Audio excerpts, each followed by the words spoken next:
everybody, I am Deepika from LearnoHub, a free learning platform where you can study physics, chemistry, maths, biology absolutely for free only at learnohub.com.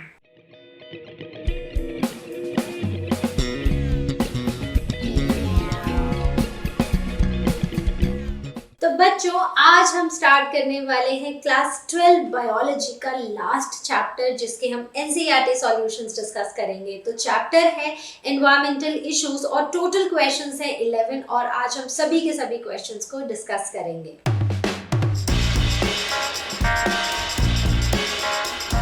So coming on to our question number 1. So question number 1 says, what are the various constituents of domestic sewage? Discuss the effects of sewage on sewage discharge on a river. तो सबसे पहली बात है कि ये जो domestic sewage है इसके कॉन्स्टिट्यूएंट्स क्या है, और अगर इस सीवेज को रिवर वाटर में डाल दिया जाए तो उसका क्या इफेक्ट्स होंगे रिवर पर। तो सबसे पहली बात, जो डोमेस्टिक सीवेज है ना, वो कहाँ से आता है। सो ये बेसिकली वो वेस्ट वाटर है जो टॉयलेट से आएगा या किचन से आएगा, मतलब घर हाउस होल्ड वाला जो वेस्ट है वहाँ से आएगा और ये पास हो जाता है सीवर सिस्टम्स में। और इसमें बहुत सारे चीज़ें होती हैं, जैसे नहाए तो सोप हो गया, ठीक है, इसमें ग्रिट होगा, फीकल मैटर होगा, बचा हुआ खाना कई बार वो ड्रेन्स में चला जाता है, राइट। फिर पैथोजेंस होंगे, देन नाइट्रेट्स, फॉस्फेट्स, ऐसी बहुत सारी चीजें हमें देखने को मिलती हैं। So these are basically the constituents of sewage, right. अब अगर इस पानी को हम डाल देते हैं रिवर्स में तो क्या होगा। सबसे पहले होगा ये कि बीओडी इंक्रीज हो जाएगा रिवर वाटर का, right. BOD is what, it is a biological oxygen demand. Basically जो माइक्रो ऑर्गेनिजम्स को ऑक्सीजन चाहिए ना, उसकी डिमांड बढ़ जाती है, क्योंकि बहुत सारा वेस्ट जो है वो पानी में चला गया, तो उसको डीकम्पोज करने के लिए माइक्रो ऑर्गेनिजम्स को चाहिए क्या, ऑक्सीजन। उनको डीकम्पोज करने के लिए, ऑर्गेनिक मैटर को डीकम्पोज करने के लिए, तो वो जो सारी ऑक्सीजन है वाटर की, हमें पता है वाटर में भी डिजॉल्व ऑक्सीजन होती है, जो कि हमारे जो एक्वेटिक एनिमल्स हैं वो लेते हैं। और ये जो एक्वेटिक एनिमल्स हैं इनके पास वो लिमिटेड ऑक्सीजन होती है, लेकिन जब बहुत सारा सीवेज ऐड हो जाता है पानी में, बहुत ज़्यादा ऑर्गेनिक मैटर आ जाता है, तो इस ऑर्गेनिक मैटर को डीकम्पोज करने के लिए जो माइक्रो ऑर्गेनिजम्स हैं उनको ज़्यादा ऑक्सीजन चाहिए, और ये जो वाटर की डिजॉल्व ऑक्सीजन होती है, इस ऑक्सीजन को ये माइक्रो ऑर्गेनिजम्स ले लेते हैं, जिसकी वजह से एक्वेटिक एनिमल्स को ऑक्सीजन नहीं मिलती है। तो hence reducing the amount of dissolved oxygen in rivers, and this might cause the death of the aquatic animals, correct. Then second is death of fishes and some aquatic animals. So basically these two are related. Then coming on to increase in pathogens. अब हमने बोला कि जो constituent है domestic sewage के, उसमें क्या है, उसमें पैथोजेंस भी है। ऑब्वियसली इतना सारा फीकल मैटर है तो पैथोजेंस भी साथ में आएंगे, डिजीज कॉजिंग ऑर्गेनिजम्स भी होंगे, तो वो भी पानी में आ जाते हैं, जिसकी वजह से एक्वेटिक प्लांट्स को, एनिमल्स को बीमारी हो सकती है, right. And then it increases the turbidity in water. तो आप एक साफ पानी का ग्लास लो और एक में आप बनाओ नींबू पानी, तो जो साफ पानी है, जो क्लीन ड्रिंकिंग वाटर है, वो आपको एकदम ऐसे सी थ्रू लगेगा, एकदम ट्रांसपेरेंट होगा। लेकिन जो हमारा नींबू पानी है तो उसमें ना we can not see clearly from one side to another, वो ऐसा लगेगा कि कुछ मिक्स्ड है, कुछ क्लाउडीनेस है, हेजीनेस है। So that is the turbidity, right. और ऐसा पानी, I am not talking about नींबू पानी, बट ऐसा पानी जिसमें टर्बिडिटी हो जाती है कुछ वेस्ट ऐड करने से, so that is unfit for drinking, right. तो ये वो क्वेश्चंस हैं जिसमें you can put your heart out, जो आपको लगता है कि होता है या हो सकता है, वो सारी चीजें आप इसमें ऐड कर सकते हो। So let us now move on to our next question. So now the question number 2, list all the waste that you generate at home, school or during your trips to other places. Could you very easily reduce the generation of these waste? Which would be the difficult or rather impossible to reduce? तो हमसे question बहुत ही simple सा पूछा गया है जिसमें again आपको अपने पॉइंट्स लिखने हैं, but I will give you some points and you can add more to them. तो सबसे पहले क्वेश्चन जो है कि हमें कुछ ऐसी आइटम्स को वेस्ट को लिस्ट करना है जो हम जनरेट करते हैं या तो स्कूल में या तो घर में, या फिर अगर हम स्कूल की पिकनिक पर गए हैं या कहीं हम स्कूल ट्रिप से किसी और जगह पर गए हैं, तो ऐसे में क्या क्या वेस्ट हम जनरेट कर सकते हैं। तो अगर हम स्कूल घर में देखें तो हम क्या जनरेट करते हैं, वेस्ट पेपर बहुत जनरेट होता है जो कि एक्चुअली मतलब हम सेव कर सकते हैं। Then old clothes, broken crockery, cartons, then leftover food, vegetable and fruit peels and disposable cups and plates। तो ये बहुत सारी चीज़ें, आप इसमें और भी बहुत सारे ऐड कर सकते हो। तो ये तो वो चीज़ें हैं जो वेस्ट जनरेट होता है। जैसे आप कहीं बाहर गए हो, आपकी मम्मी ने आपके लिए कुछ ऐसा भेजा है बना के, ना यू टिफिन में, अब ना you want to share with your 5 friends, right. तो आपकी मम्मा ने साथ में आपको डिस्पोजेबल प्लेट्स भी दे दी हैं, तो आप वो यूज करोगे और उनको फिर फेंक दोगे, right, you will put it in the dustbin, लेकिन वो वेस्ट तो जनरेट हो ही रहा है, right. So these are the waste which we are generating. Second question है कि could you very easily reduce the generation of these waste? क्या आप बहुत आसानी से इस वेस्ट के जनरेशन को रिड्यूस कर सकते हैं? तो actually we cannot reduce the generation waste generation of all of them। मतलब कि जितना भी ये हमने लिखा है सबका हम रिड्यूस नहीं कर सकते हैं, but few of them can be reduced. जैसे वेस्ट पेपर ना हम करें, जो ओल्ड क्लॉथ है उनका हम कुछ बना लें अपने ही घर में, या ब्रोकन क्रॉकरी को अगर वो टूट गई है तो बेसिकली हमारे पास कोई ऑप्शन नहीं है हम उसको कैसे यूज़ करें या कैसे रिड्यूस करें। हाँ, लेकिन रिड्यूस कर सकते हैं, लेकिन रीयूज कैसे करें वो हमें पता नहीं है। Then most importantly fruit and vegetable peels, तो इनका जो वेस्ट जनरेशन है ना, इसको हम किसी भी तरह से कम नहीं कर सकते।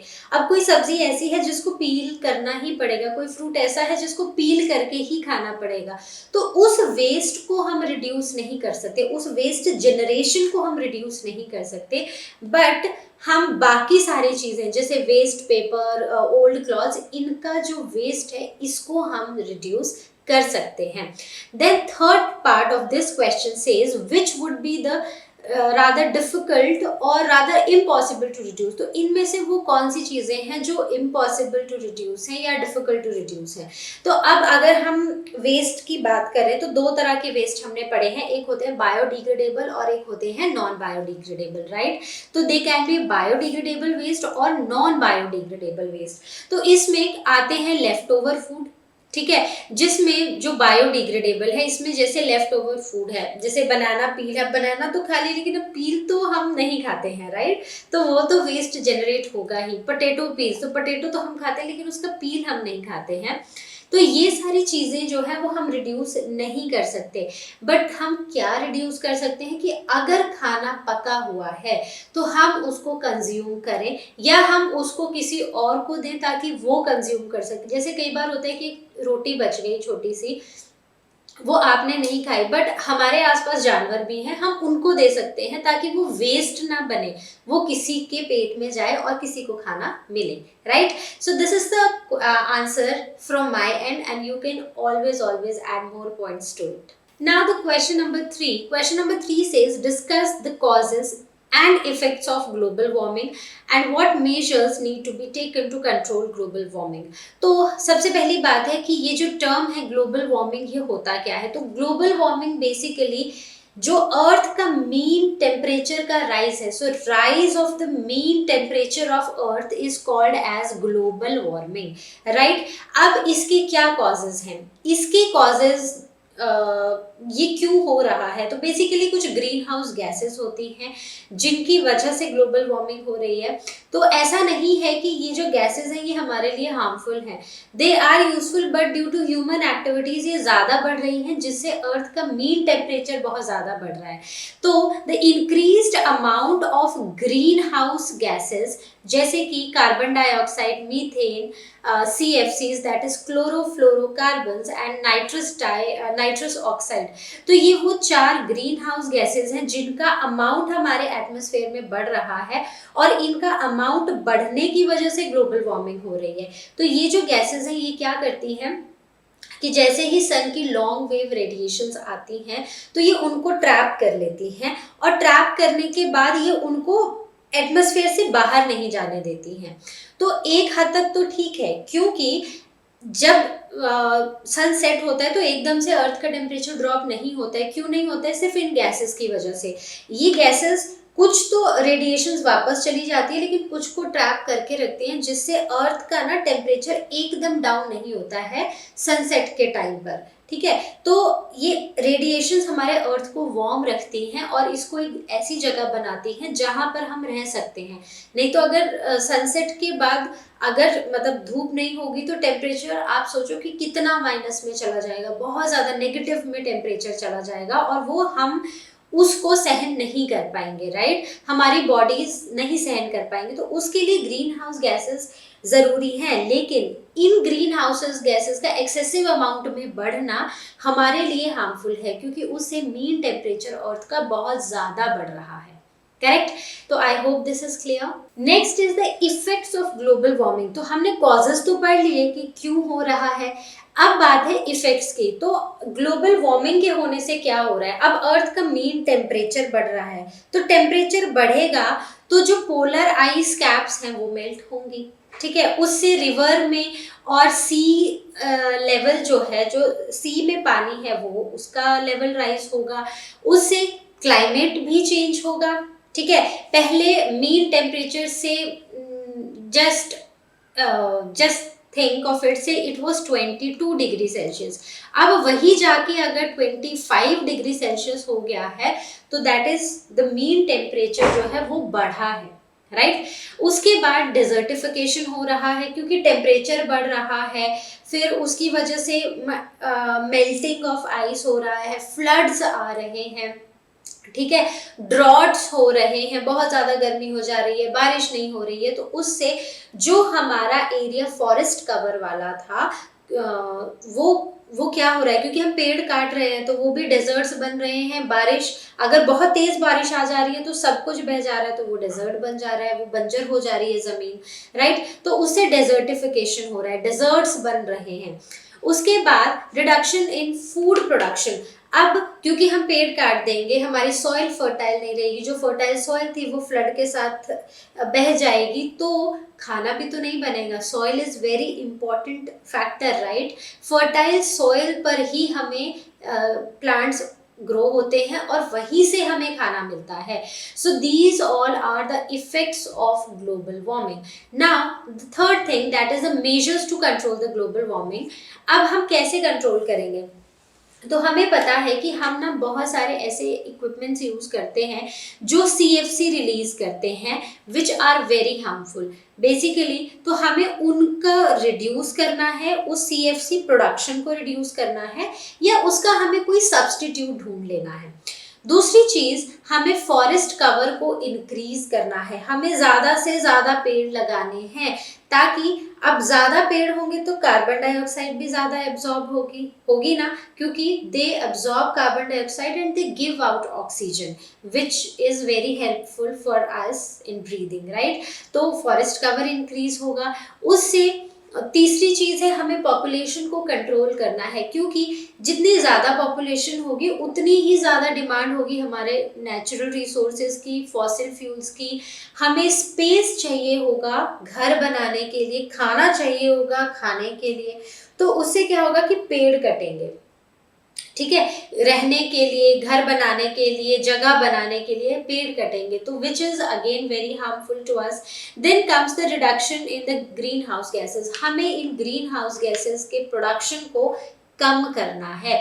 जितनी कम ग्रीन हाउस गैसेस प्रोड्यूस होंगी उतना ही हमारा जो टेम्परेचर है वो थोड़ा स्टेबल रहेगा। So these are the different measures to control the global warming. So I hope this is clear and you can always add more points to it. So now the question number 4. So question number 4 says match the items given in column A with column B. तो column A में है सबसे पहले catalytic converters. तो catalytic converters हमने कहाँ पढ़े थे? हमने वो पढ़े थे ऑटोमोबाइल्स के केस में, जहां पर हमने पढ़ा था कि इनको ऑटोमोबाइल्स में फिक्स किया जाता है ताकि जो हार्मफुल गैसेस हैं उनका प्रोडक्शन हम रोक सकें, जैसे कि carbon monoxide and nitrogen oxides, right.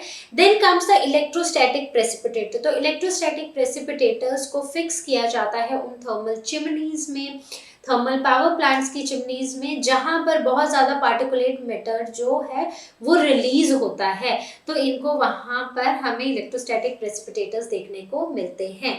Then comes the ear muffs. तो ईयर मफ्स हम कब यूज करते हैं? जब बहुत ज्यादा पॉल्यूशन, नॉइज पॉल्यूशन होता है, ठीक है। So in case of high noise pollution.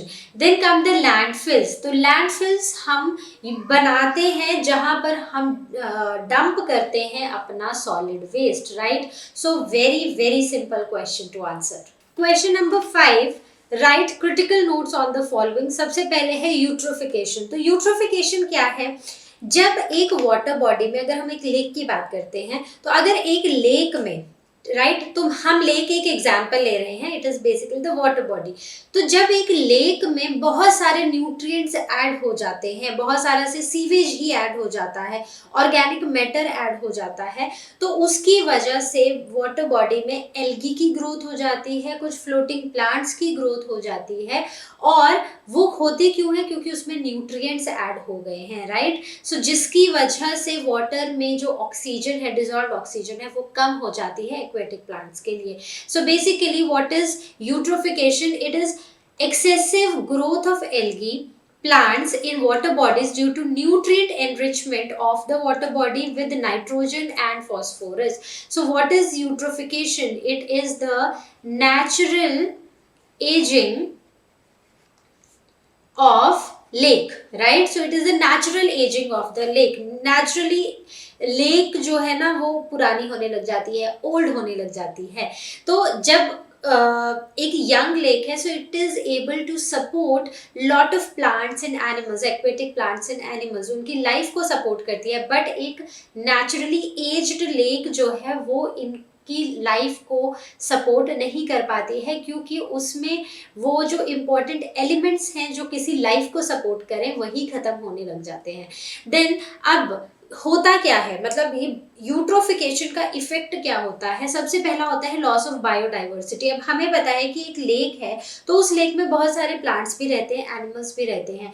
जब ऊपर से कहीं से न्यूट्रिएंट एनरिच, मतलब बहुत सारे न्यूट्रिएंट्स ऐड हुए, ऑर्गेनिक मैटर ऐड हुआ, तो उसकी वजह से एल्गल ग्रोथ, हमने कुछ लेक्स ऐसे देखी हैं जिनके ऊपर ऐसे काई जमी होती है, ग्रीन कलर की होती है ऊपर से, ठीक है।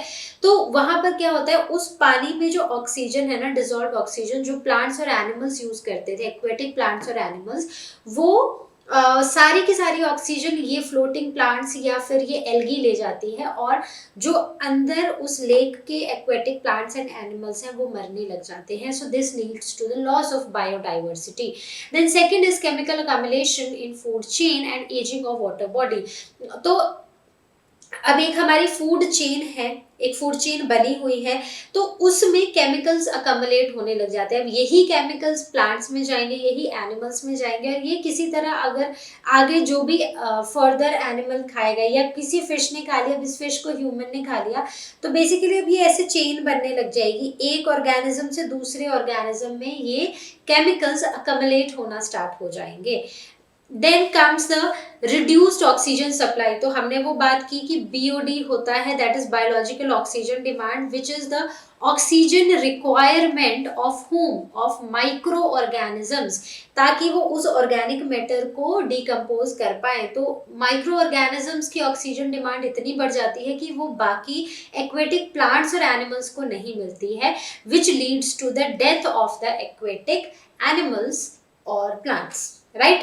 So this is called as eutrophication, and these are the effects of eutrophication. So next comes the biological magnification, जिसको हम in short bio magnification भी बोलते हैं।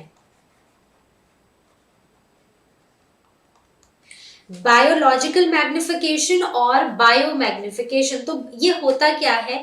मतलब कि increase in concentration of a persistent chemical with the rise in the trophic level. जैसे chemicals एक बार food chain में ऐड हो गए, जो हम लास्ट ए पार्ट में भी पढ़ रहे थे, तो एक बार वो केमिकल्स ऐड हो गए, अब ये केमिकल्स कभी भी एक्सक्रीट आउट नहीं होते हैं, ना ही ये मेटाबोलाइज होते हैं किसी भी लिविंग ऑर्गेनिज्म में। तो अब जैसे जैसे ट्रॉफिक लेवल आगे बढ़ता जाता है, वही बात है कि पानी है, पानी को जू प्लैंक्टन्स ने पिया, उसके बाद इनको खाया फिशेस ने, स्मॉल फिश ने स्मॉल फिश को खाया, बिग फिश ने लार्ज फिश ने, और उसको खाया किसी फिश ईटिंग बर्ड ने। अब जैसे जैसे ये फूड चेन ऊपर की तरफ को चलती जाएगी, जैसे जैसे ट्रॉफिक लेवल्स बढ़ते जाएंगे, वैसे वैसे accumulation of these chemicals in the food chain it is going to increase, right? तो जैसे यहाँ पर DDT की accumulation हम देख रहे हैं, तो यहाँ पर DDT की accumulation थी 0.03, right? अब जब इस पानी को जू प्लैंक्टन्स ने पिया तो उनके अंदर जो accumulation थी DDT की वो बढ़ गई from 0.003 to 0.04 ppm, right? Then अब इसको स्मॉल फिश ने खाया जू प्लैंक्टन्स को, तो उनमें और कॉन्सेंट्रेशन हमें बढ़ी हुई दिखी इस केमिकल की। उसके बाद लार्ज फिश ने खाया, उनमें और ज़्यादा थी, और उसके बाद फिश ईटिंग बर्ड ने खाया तो वो और भी उससे ज़्यादा थी। So this is called as biomagnification, increase in concentration of the chemical और the toxin as the trophic level rises, as the trophic level increases. So next comes the C part, that is groundwater depletion and the ways for its replenishment. तो groundwater की depletion, अब ground water क्या है? वो पानी जो ground के नीचे है, जो कि अंडरग्राउंड है, तो दैट इज कैसे वो डिप्लीट होता है? तो वो डिप्लीट होता है जब हम उसको एक्सेसिवली यूज करते हैं, हैंड पंप्स के थ्रू हम उस पानी को निकालते हैं ग्राउंड से फॉर एग्रीकल्चरल पर्पजेज, या फिर अपने घर के मतलब घर के अगर एक ही घर की बात कर रहे हैं तो डोमेस्टिक पर्पस के लिए इतना पानी खत्म नहीं होता है, लेकिन जब हम इसको एक्सेसिव यूज करते हैं एग्रीकल्चरल पर्पसेस के लिए या फिर अर्बन एरियाज में, तो ये जो वाटर टेबल है ये कम हो जाता है। If this is the ground and if this is the water table, if we excessively use it, तो ये यहाँ से गिर के कहीं नीचे आ जाएगा। तो this is called as ground water depletion, मतलब कि ग्राउंड वाटर जो है अब वो कम हो गया है, उसका लेवल जो है या वाटर टेबल जो है वो फॉल हो गया है। अब इसके वेज क्या है रिप्लेनिशमेंट के? बहुत ही सिंपल है, हमें सबसे पहले इसके ऊपर डिपेंडेंसी खत्म करनी है।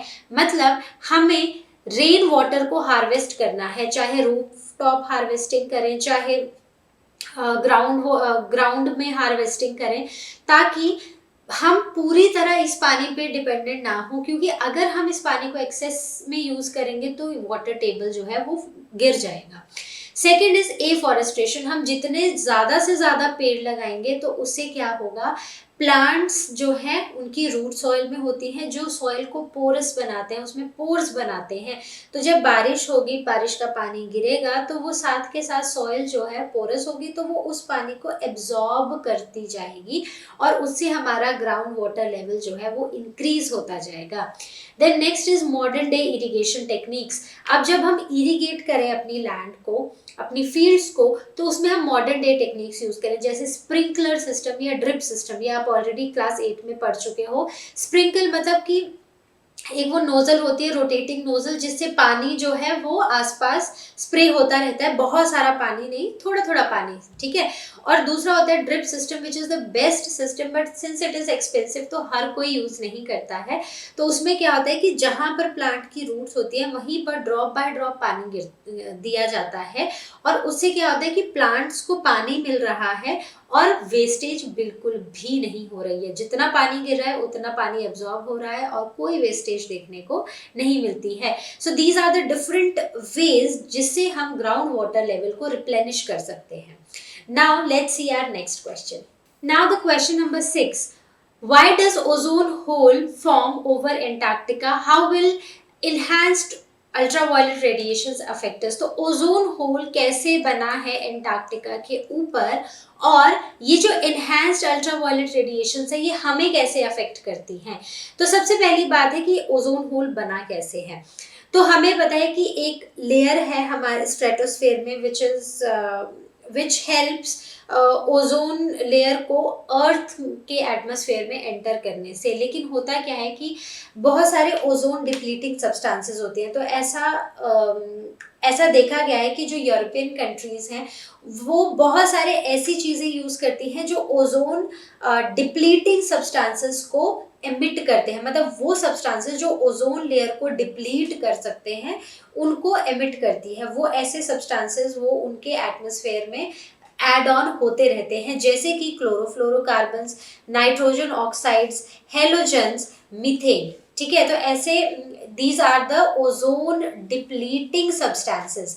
अब ये जो केमिकल्स है ना, ये विंटर होने से पहले पहले ये सारे के सारे पोल्स की तरफ को मूव कर जाते हैं, साउथ पोल, नॉर्थ पोल। ठीक है, तो ये पोल्स की तरफ को चले जाते हैं before the onset of winters.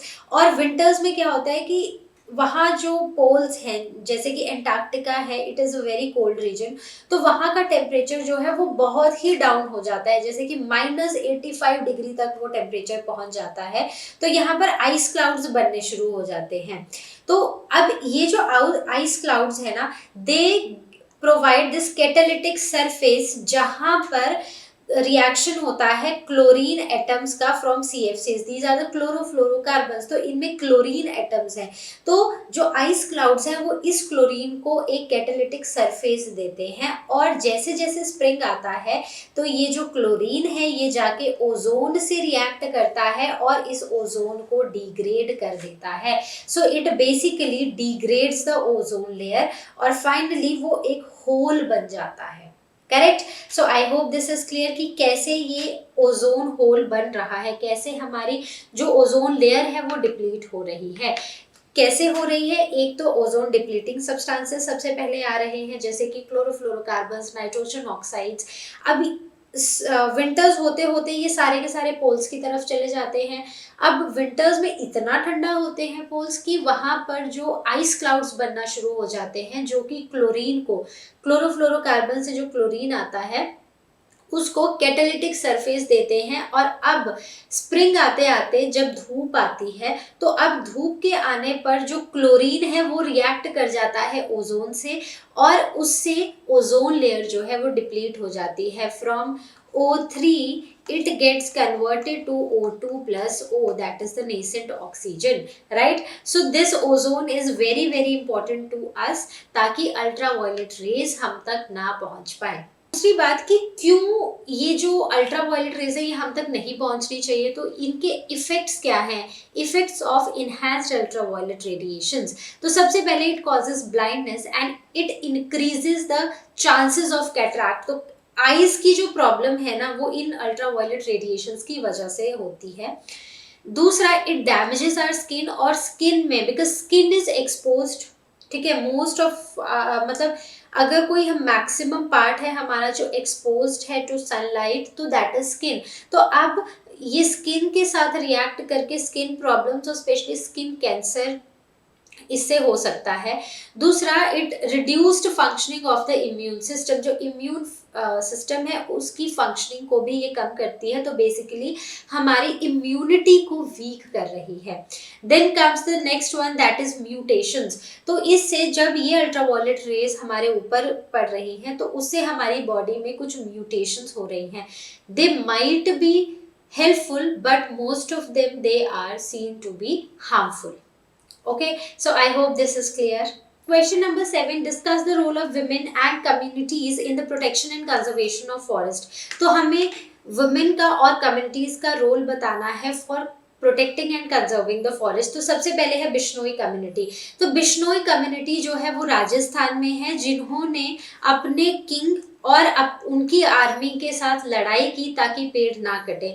तो उनमें एक लेडी थी जिन्होंने इस मूवमेंट को स्टार्ट किया था and her name was Amrita Devi. उन्होंने अपनी डॉटर और कुछ और लोगों के साथ मिलकर ये मूवमेंट स्टार्ट किया, जहां पर they went against their king and his army and they protected trees from cutting down। तो उन्होंने she sacrificed, she and along with some more people, they sacrificed their lives to protect those trees. और finally जो king थे उन्होंने idea drop कर दिया trees को काटने का, looking at their sacrifice and the importance of the trees. Next is the Chipko movement. Chipko movement देखा गया था गढ़वाल रीजन में इन हिमालयाज, जहां पर villagers they hugged the trees and prevented and stopped the contractors from cutting down them. Okay, so these were the two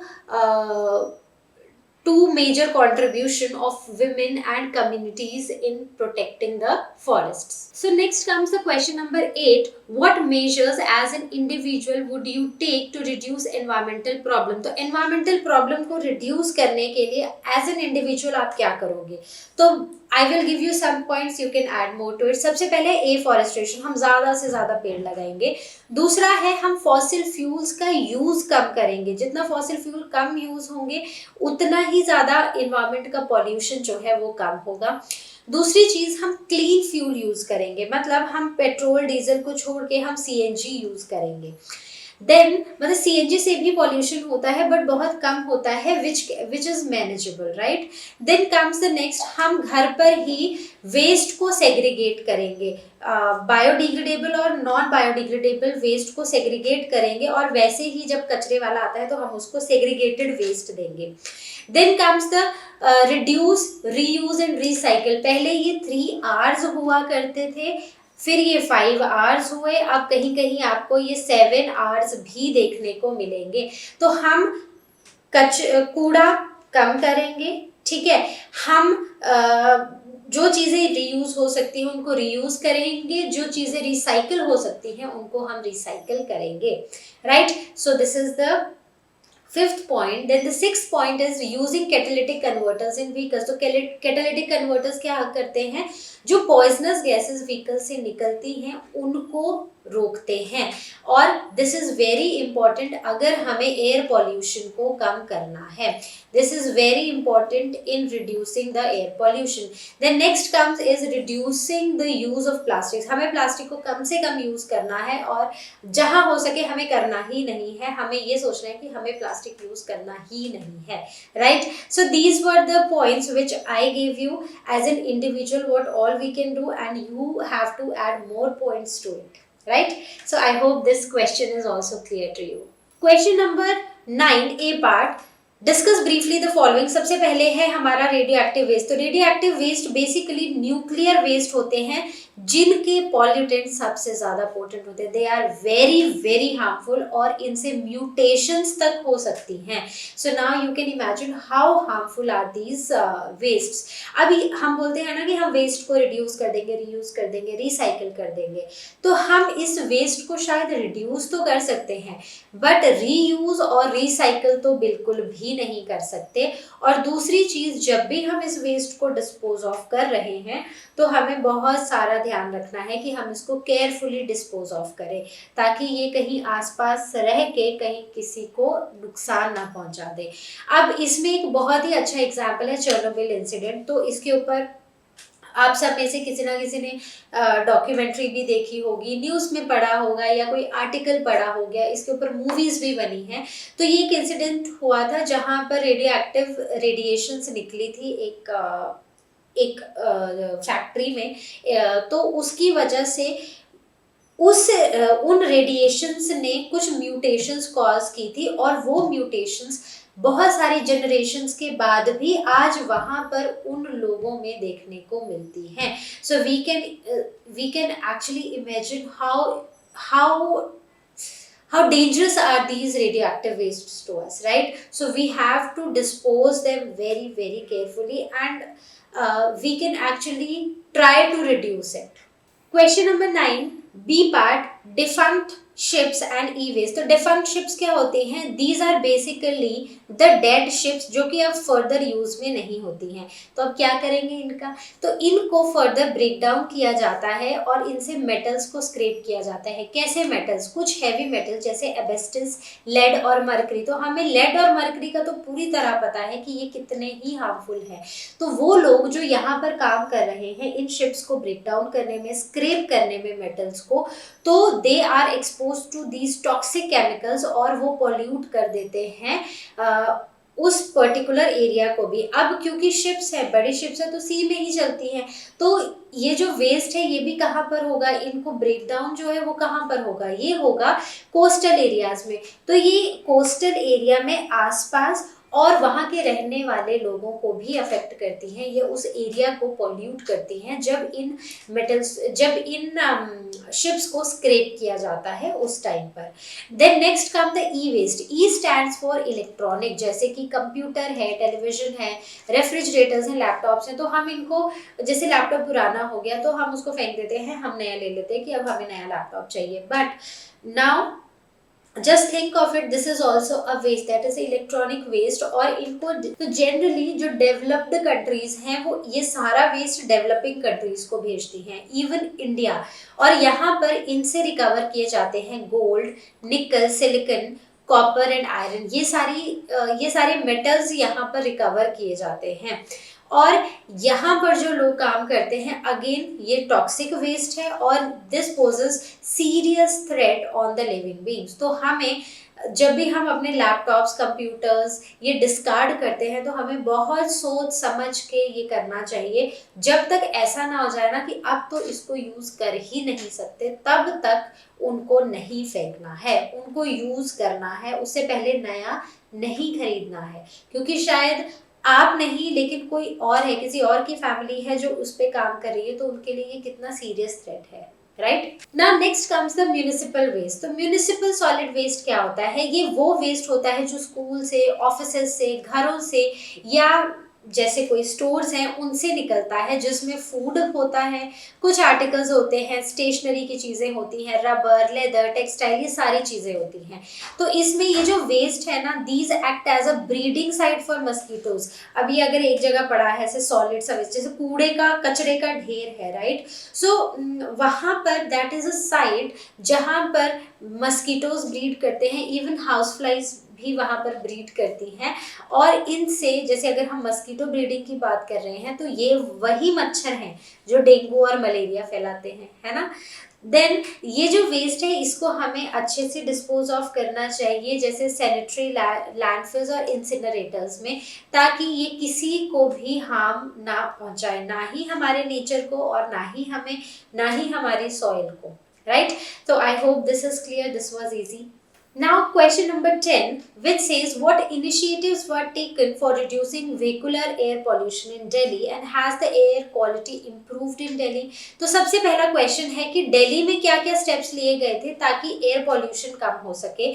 तो सबसे पहला step यही लिया गया था कि पेट्रोल और डीजल की जो गाड़ियां हैं उनको बदल के हम सीएनजी पे आए, और आजकल इवन इलेक्ट्रिक व्हीकल्स भी आ रहे हैं। Then next is application of Euro 2 norms. तो यूरो 2 नॉर्म्स के वाली जो गाड़ियां हैं वही चल रही हैं। Then next comes unleaded petrol. जो पेट्रोल यूज भी हो रहा है वो पेट्रोल अनलेडेड है, लेड नहीं है उसमें। देन नेक्स्ट इज जो पेट्रोल और डीजल यूज किया जा रहा है वो सल्फर कंटेंट उसमें बहुत ही कम है। देन कैटालिटिक कन्वर्टर्स इन व्हीकल्स, जो भी हार्मफुल गैसेस जो रिलीज होती हैं व्हीकल से उनको कम किया, उन हार्मफुल गैसेस को कम करने के लिए कैटालिटिक कन्वर्टर्स का यूज किया जा रहा है व्हीकल्स में। Then next is phasing out old vehicle. जो भी पुराने व्हीकल्स हैं जो बहुत पुराने हो चुके हैं और उनमें अभी ये कुछ काम नहीं कर रहा है और वो बहुत पॉल्यूशन फैला रहे हैं, तो उन सब का यूज जो है वो बंद किया जा रहा है। So these were the initiatives which were being taken.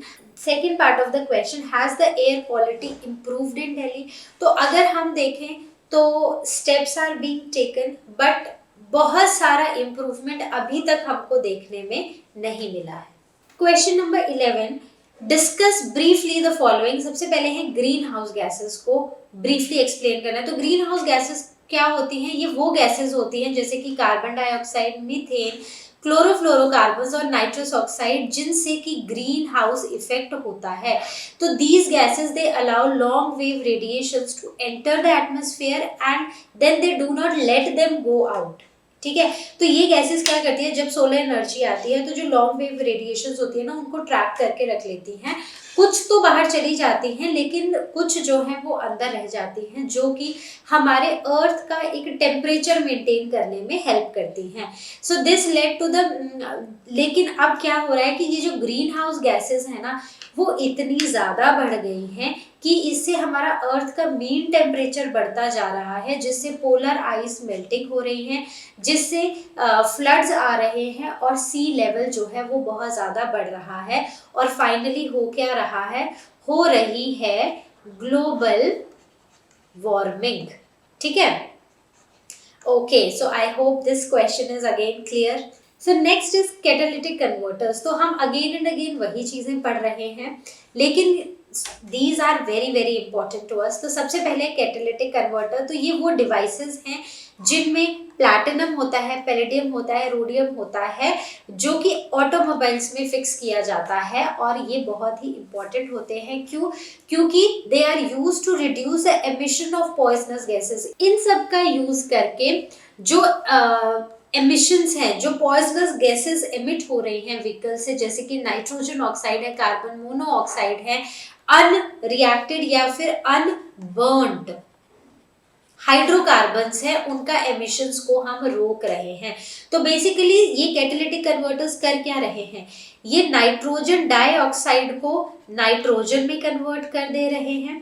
ठीक है, कार्बन मोनोऑक्साइड को कार्बन डाइऑक्साइड में कन्वर्ट कर दे रहे हैं, और अनबर्न्ड हाइड्रोकार्बन्स को बर्न्ड हाइड्रोकार्बन्स में कन्वर्ट कर दे रहे हैं। तो these are not poisonous anymore. Now next comes the ultraviolet B, UVB radiations. तो ये जो यूवीबी रेडिएशंस होती है ना, इनकी वेवलेंथ होती है फ्रॉम 280 टू 320 नैनोमीटर, और ये these are very harmful to the organisms. अब हो क्या रहा है कि ओजोन लेयर डिप्लीट हो रही है, जिससे अल्ट्रावायलेट रेडिएशंस जो है वो एंटर हो रही हैं अर्थ एटमॉस्फेयर में, और इनके एंटर होने से ये अल्ट्रावायलेट बी रेडिएशंस ही हैं जो कि कैटरैक्ट कर रही है, आइस में प्रॉब्लम हो रही है, स्किन कैंसर हो रहा है, स्किन की एजिंग हो रही है, और बहुत सारी म्यूटेशंस हमें देखने को मिल रही हैं। So these ultraviolet B radiations are very harmful to us. So students, I hope जितने भी questions आज हमने discuss किए वो आपको एकदम हुए होंगे crystal clear। तो इसके साथ, इस chapter के साथ ही खत्म होते हैं हमारे NCERT solutions of class 12 biology, और अब हम मिलेंगे अपने नेक्स्ट मॉड्यूल में। तो till then take care, and as you all know, learn hub free है पर बेस्ट है।